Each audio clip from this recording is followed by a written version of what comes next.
السلام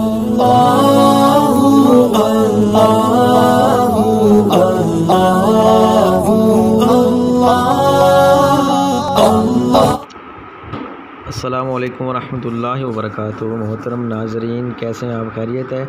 یہ چارپائی میاں والی میں حافظ عبدالرشید صاحب کے پاس موجود ہے، اور حافظ عبدالرشید صاحب محلہ زرگرہ میں رہتے ہیں، اور اس چارپائی کے بارے میں مشہور ہے کہ ان کے گھر، حافظ صاحب کے گھر، پرانے بزرگوں میں سے حضرت مولانا عبداللہ درخواستی، حضرت مولانا سید عطا اللہ شاہ بخاری، حضرت خواجہ خان محمد اور تحریک ختم نبوت میں جتنے بھی علماء کرام نے قربانیاں دی ہیں، ان سن 53 کی اور سن 73 کی تحریک آزادی کے اندر، تحریک ختم نبوت کے اندر جتنے بھی علماء کرام شریک تھے، وہ ان کے گھر آتے رہے ہیں اس وقت میں۔